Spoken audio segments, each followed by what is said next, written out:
Hello, welcome back to my channel. You're watching What Helen Reads and I'm Helen, and if you are watching this on the day it goes up, it is in fact New Year's Day for 2024, so I hope you've had a fantastic new year and welcome to 2024.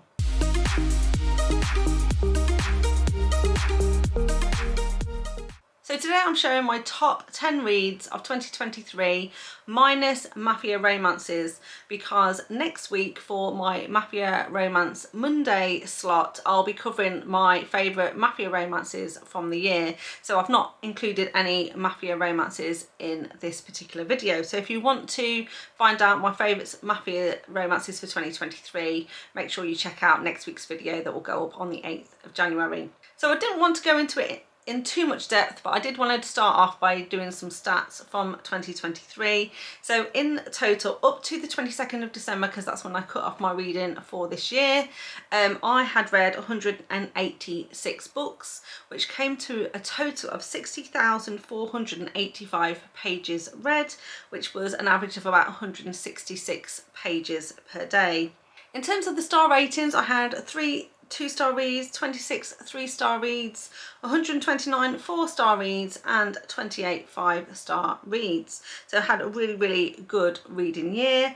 The majority of the books that I read, about a third, were Mafia romances, but quite a few dark romances as well. There were obviously the usual sort of alien, sci-fi, fantasy, Omegaverse romances thrown in there as well. But like I say, the majority of what I read were either dark or Mafia romances, accounting for well over half of all the books I read in 2023. And I expect that to continue into 2024 as well, because they're the types of books that I like to read.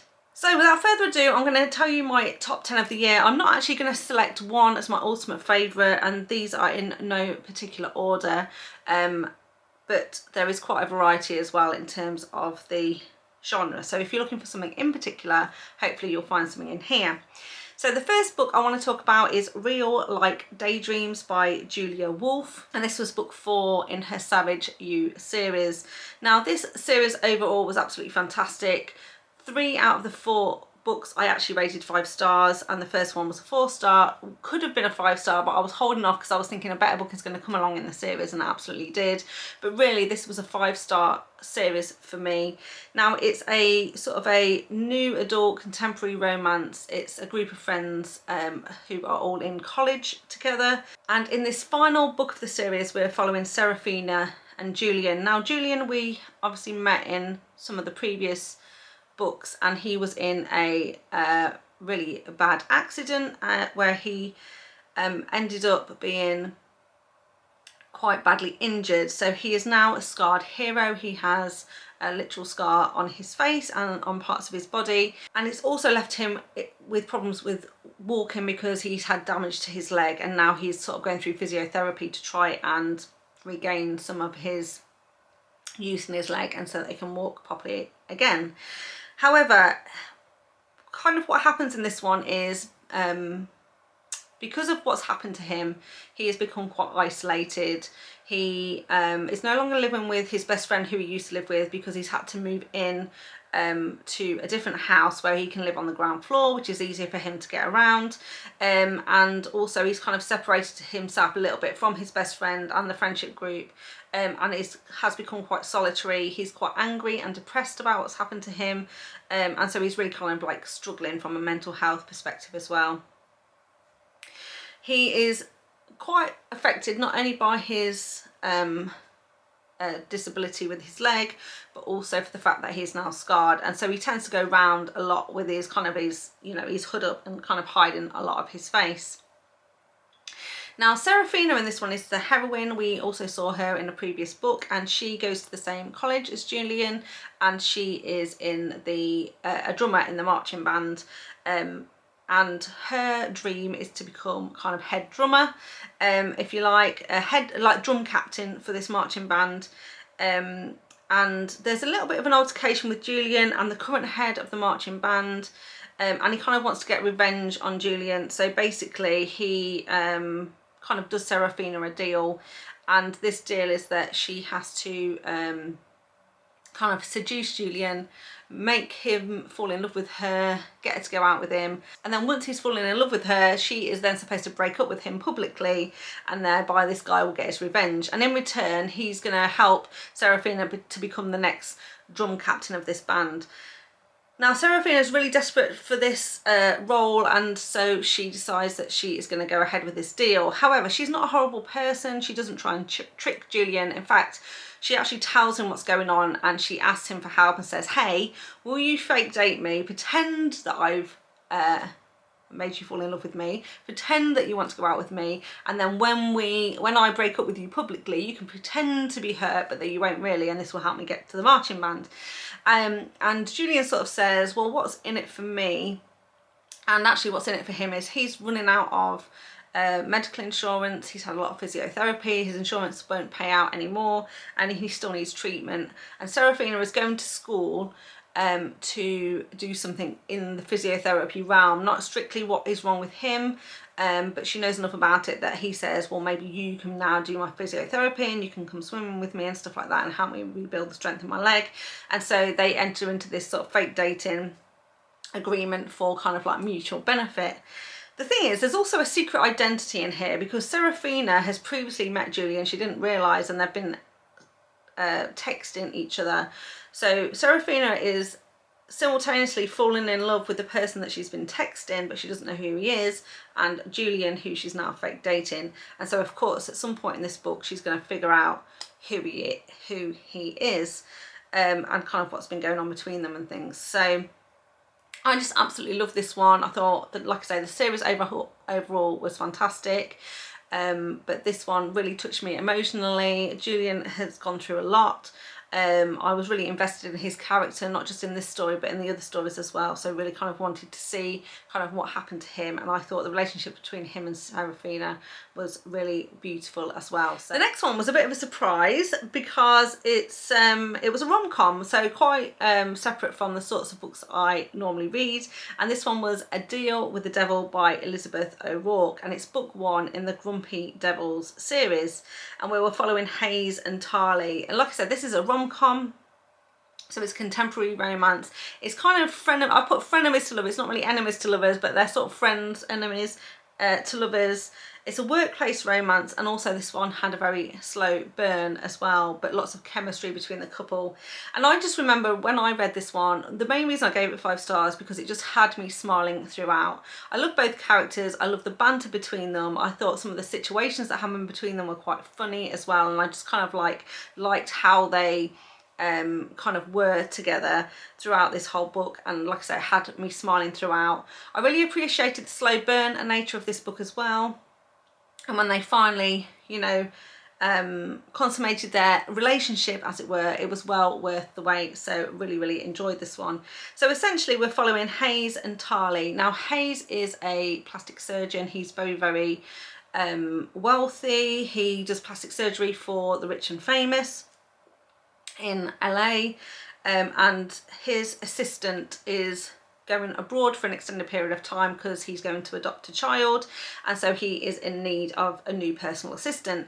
And so he tries to get somebody suitable. He can't find anyone suitable, and in the end his current personal assistant recommends his friend Tarly to come and do the job for him, and so she comes in to do it. Now Tarly is kind of a writer. She's desperately been trying to write a book and finish this book, but she's not been able to finish it. She's kind of got writer's block, and meanwhile her boyfriend, who she moved to LA to be with, has kind of left her. So now she is kind of in a bit of a dire straits. She desperately needs some cash because she doesn't want to give up her dream of being a writer, and so she agrees to go and work for Hayes. Now as soon as they meet each other, there is a lot of antagonism between them. Tarly's not heard good things about Hayes from her best friend, and already has a perception of him. He's also a bit of a ladies' man. He has a different woman pretty much every night, and some of her personal assistant tasks is to get rid of the ladies in the morning and then send them bouquets of flowers and things to apologise and say thanks for the night, but I'm not bringing you again kind of flowers. And so she is doesn't have a great opinion of Hayes to start with, but of course he is the way he is because of something that happened to him in his past. As Hayes and Tali get to know each other, they get to really like each other. She starts to see past this facade, and Hayes starts to realise that he has feelings for Tali, and in fact he may have had them for some time, and it's just basically how slowly but surely they end up falling in love with each other. So I really thoroughly enjoyed that one. If you're up for a rom-com, I would highly recommend. I thought it was absolutely brilliant. Then next we've got The Auction by Maggie Cole. This is one of my first 5-star reads of the year, and it's actually book 1 of the Club Indulgence duet. It's actually a duet, so follow it 2 books that follow the same couple. The first book was called The Auction, the second book was called The Vow. I rated The Auction 5 stars and The Vow 4 stars, but overall it was kind of a 5-star duet read. But I did love book 1 a little bit more than book 2, I have to say. Now this is a sort of a dark romance. It's an age gap romance, and kind of a BDSM sex club romance as well. Now we're following Riggs and Blakely. Now Riggs is Blakely's father's business partner, but Riggs and Blakely's father have been running this business for a long time. In fact, Riggs was kind of her dad's protege, if you like. So her dad is very much Riggs' mentor, and they've built this company up. They're now both very wealthy. But Riggs has recently discovered that her father is kind of cheating him and their investors out of money. And Riggs doesn't take too kindly to this, and he is trying to search for a way to basically stop Blakely's father, remove him from the company, but without putting any kind of scrutiny on the company, because actually if anyone found out what Blakely's father was doing, Riggs would lose the company for himself as well, because obviously the investors' trust in the company would be completely shot. So Riggs is trying to find a way that he can basically get rid of Blakely's father without it kind of impacting on him and the rest of the company. Meanwhile, Blakely is estranged from her family because her dad really wants her to marry somebody that she doesn't want to marry, and so she kind of runs away and kind of goes into hiding and kind of making ends meet through a variety of different jobs, one of which is to be a server in this kind of like strip club. Now it's 4 years that she's been gone, so she hasn't seen her dad or Riggs in all of that time, but she used to have a bit of a crush on Riggs when she was younger. But now she is a grown woman. Like I say, she's out on the run, she's hiding from her dad, but her dad is closing in on her, and it comes to the point where her dad's men finally catch up with her and they kidnap her and try and bring her back to her father. Now during this kidnapping, she has an opportunity to escape, which she does, and she runs straight into a sex club where Riggs happens to be, and it happens to be auction night, and she ends up finding herself in the middle of this auction. Riggs spots her, recognises who she is, and thinks this is the perfect opportunity to have leverage over her father, and so of course he bids on her on the auction and then takes her home. Now at first Riggs doesn't realise that Blakely's been on the run and she's not there of her own free will, but it comes very apparent very quickly that Blakely kind of was just accidentally at the auction. She isn't into the dom sub lifestyle in any way, but Riggs has also been attracted to Blakely and decides that this is a win-win for him because, like I say, it's leverage over her father now, but also he gets a chance to you know, show Blakely the BDSM lifestyle, get her to be his sub for a year, and yeah, like I say, everyone's a winner all round. So I really love this one. Like I say, there was lots of secrets that both Blakely and Riggs were keeping. We knew that it was building up to a bit of a crescendo, that ultimately Blakely would find out what his motives were going to be, what was going on with her father and everything else. And of course this became the cliffhanger for the first part before we go into the second book, which is The Vow, when, you know, more things happen and things are eventually resolved. Then the next one is The Danger You Know by Lily White. This is a standalone currently. It's a possibility she might write another one in the series, but it's a dark romance. The hero in this one is an assassin. He also becomes a stalker, and ultimately a captor because it's a captive situation as well. So essentially we're following Ari and Adeline, and Ari, like I say, is an assassin. One night he is sent to assassinate Adeline's father. He thinks the father is alone at home and no one is there, but actually Adeline is there.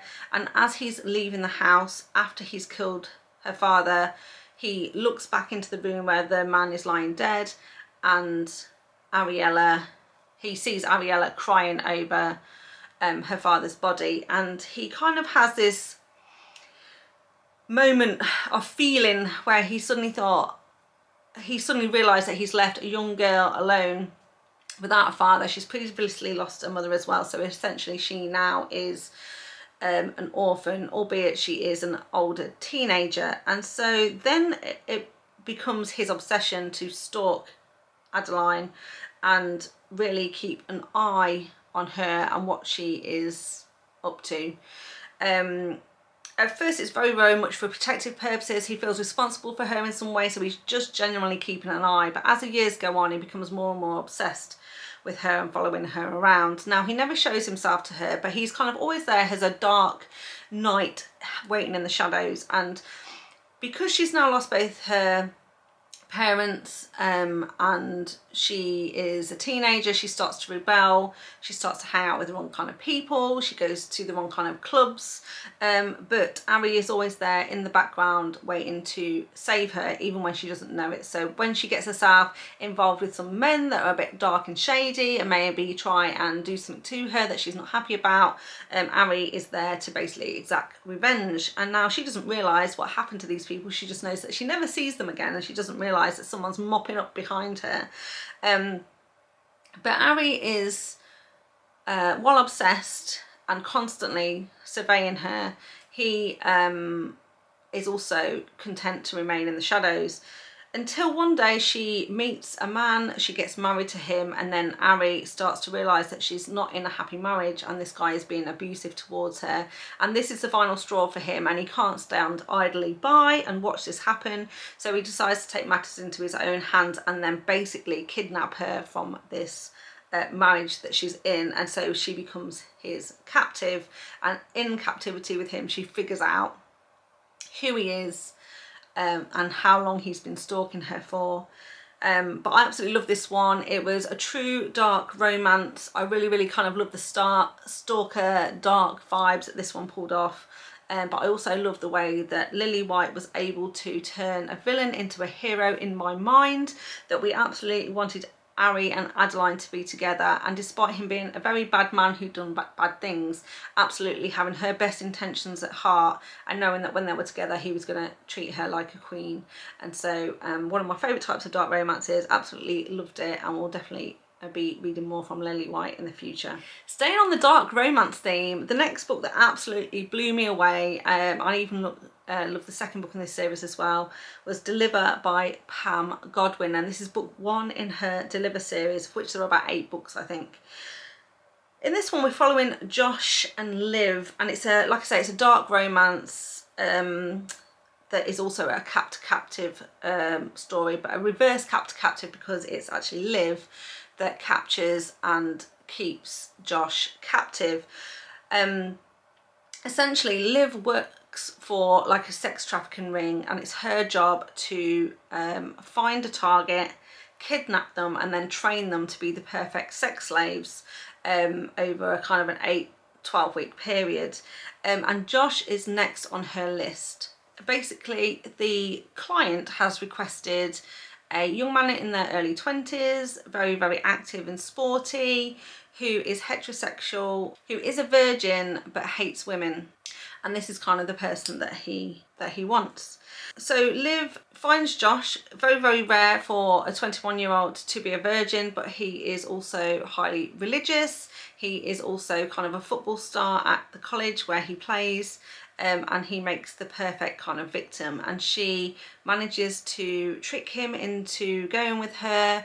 She keeps him captive in his house, and his training begins. The thing is, Liv doesn't do this job by choice.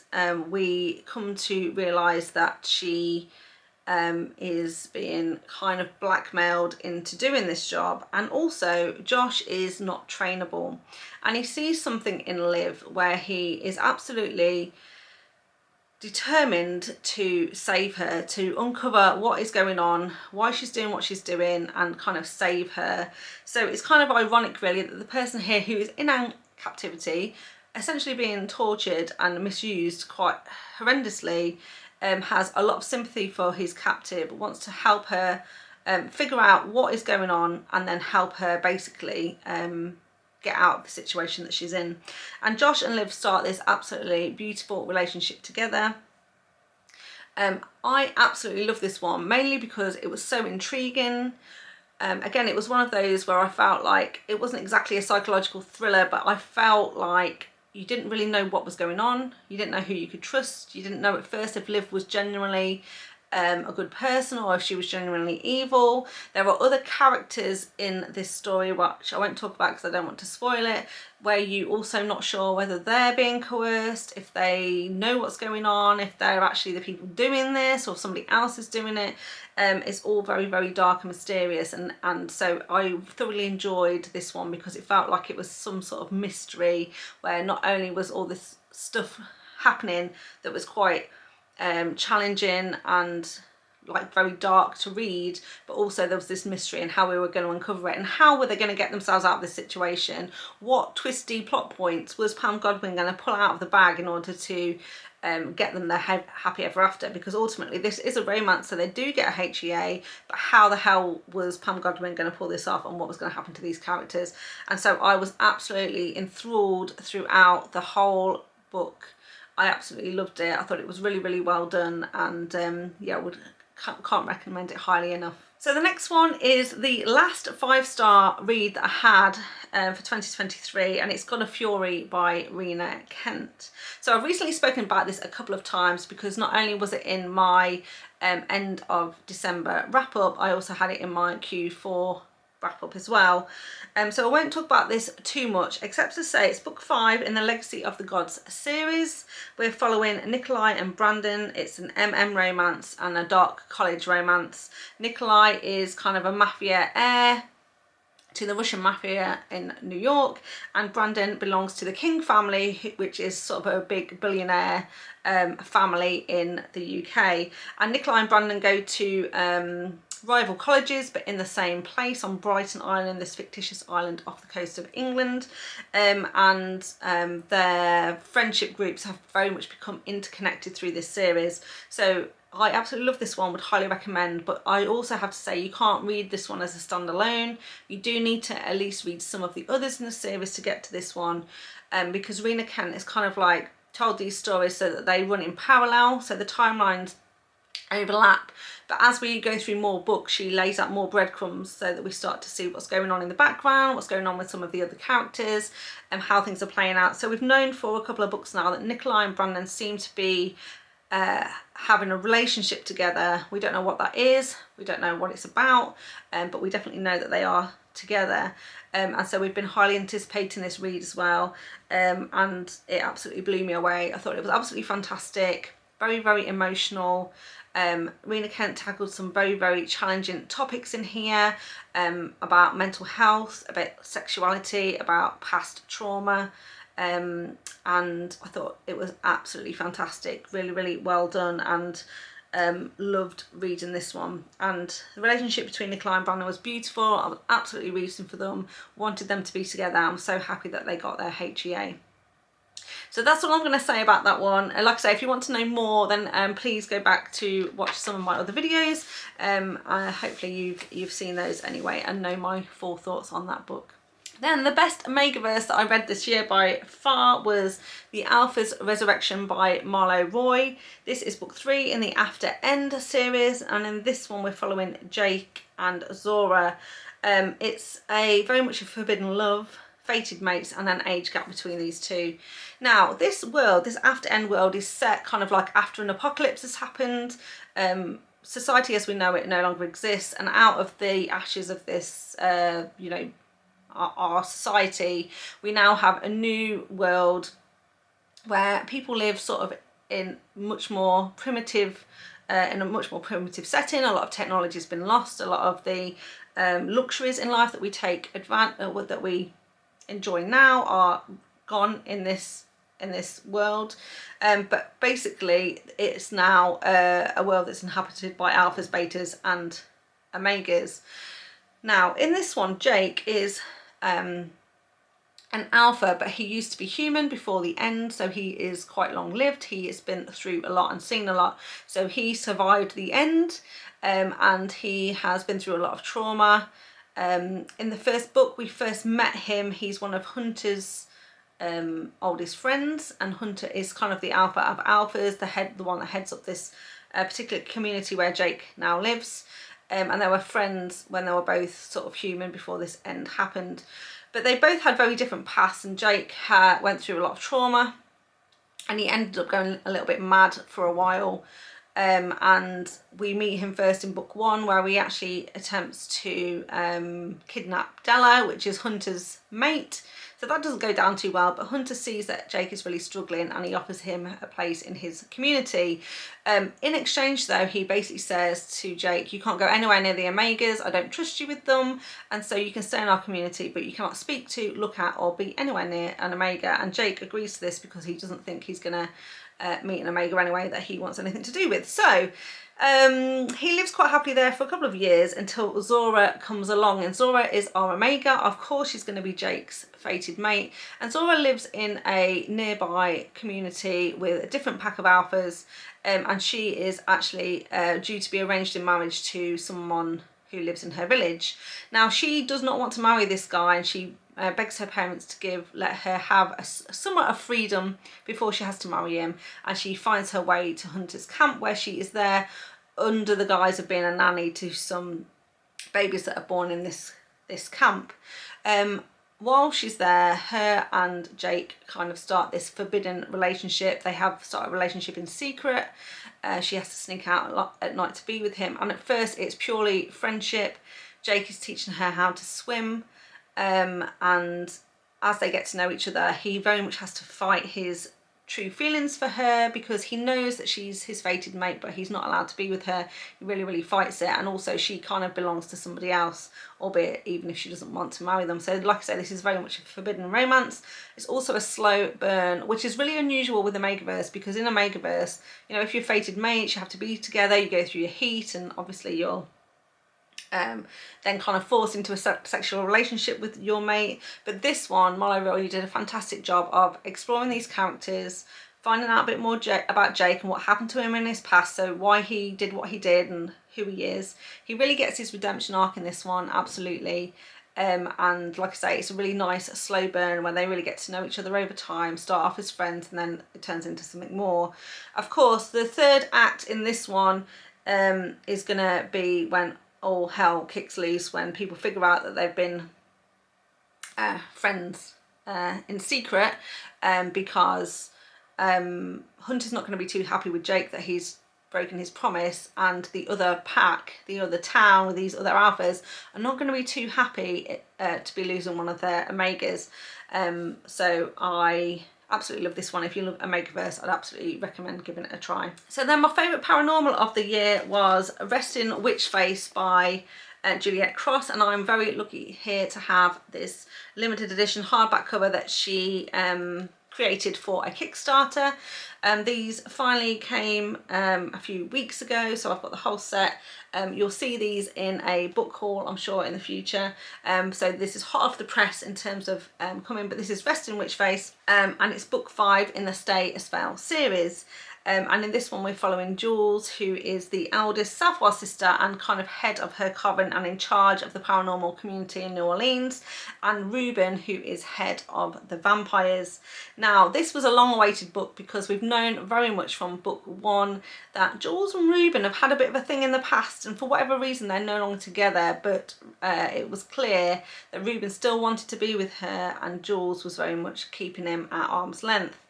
The thing is, by the time we get to this book, a a lot of things has happened in the plot and we've moved on with these characters and they've had to work much more collaboratively together, and so they've started to be in much more close proximity together, spending time together. And in this book what ends up happening is they have to go on a road trip to go and see some of the other covens and some of the other paranormal communities to get them all to agree to a new law about accepting werewolves into their society and treating werewolves equally.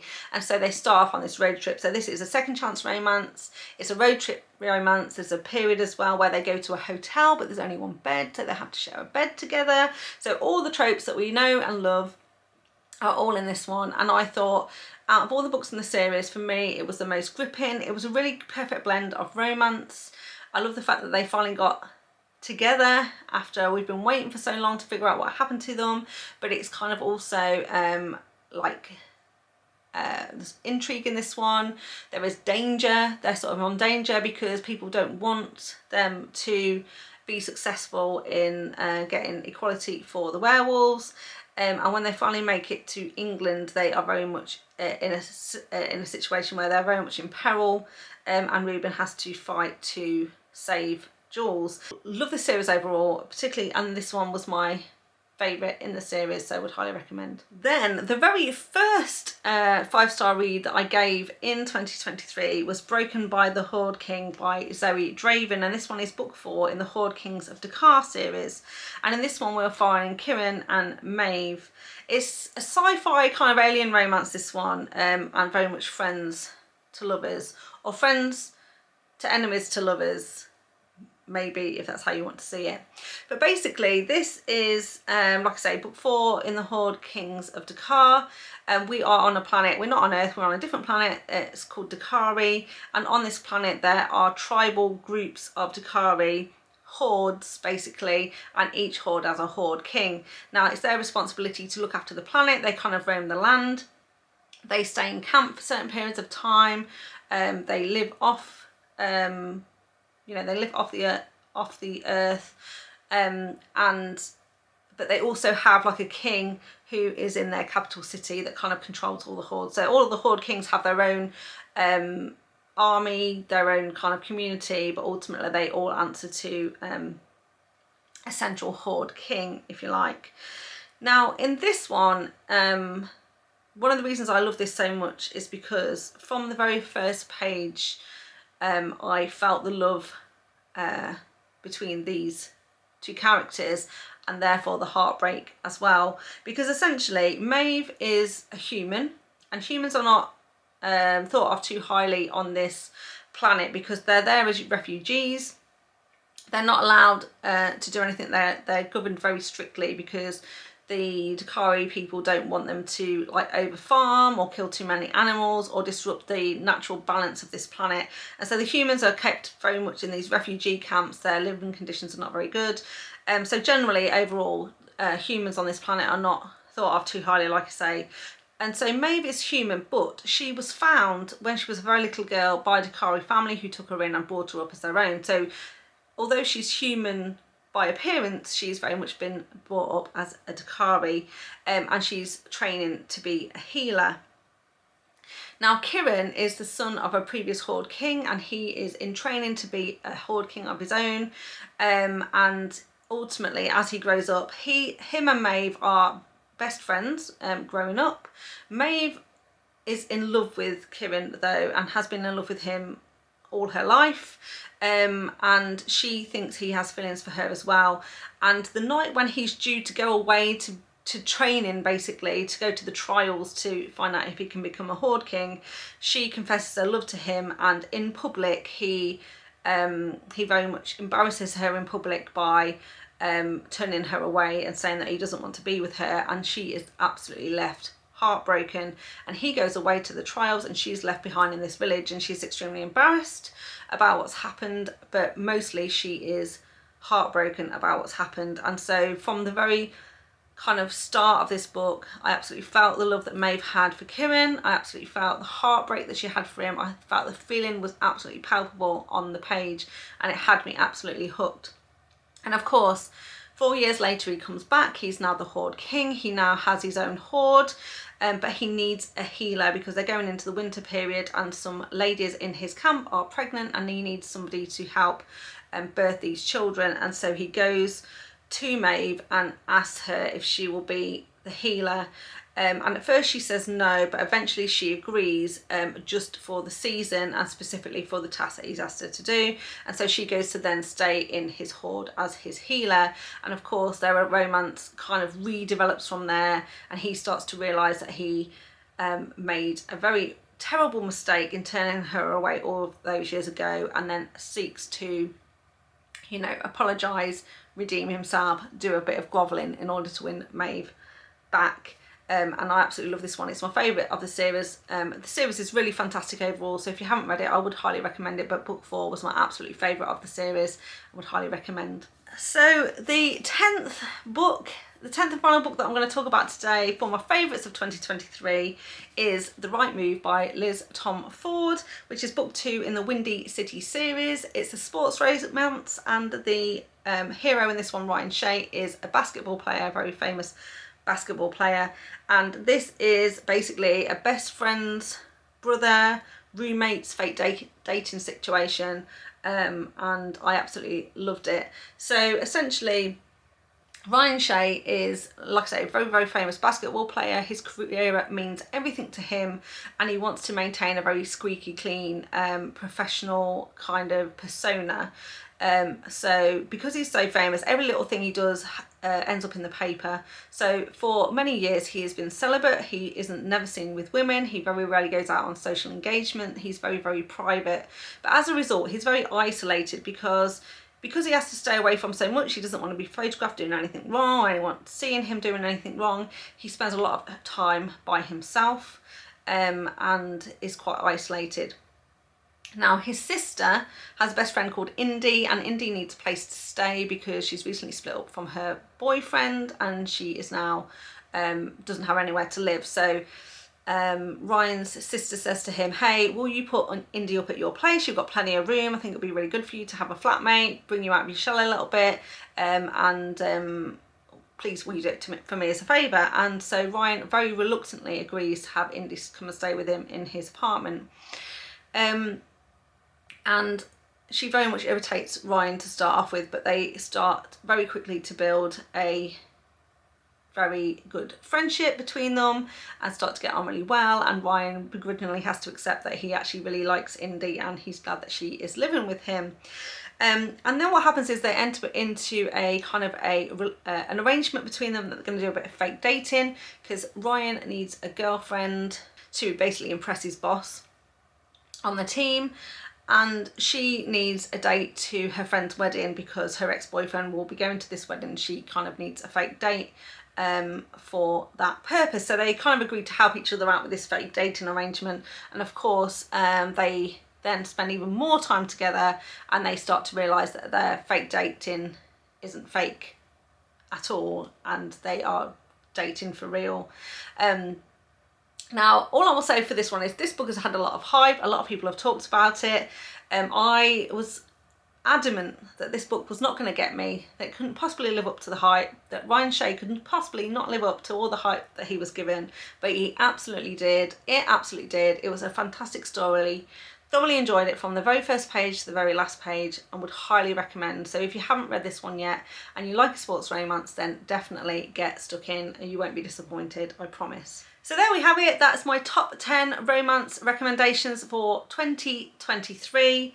I hope you enjoyed this video. If you did, please give it a thumbs up. Remember to subscribe to the channel if you want to see more content from me. And I would absolutely love to know what your favourite book of the year was. So please pop that down in the comments down below. And if I haven't read it, then I will absolutely add it to my TBR and check it out. So thank you very much for watching and I'll see you next time. Bye.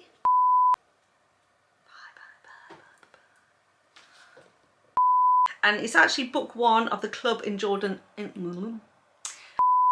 So I really wanted to, I didn't want to go into it in. If I haven't read it yet, I'll add it to my TBR and be pulling it out of my TBR jar for future TBR videos. How many times can someone say to you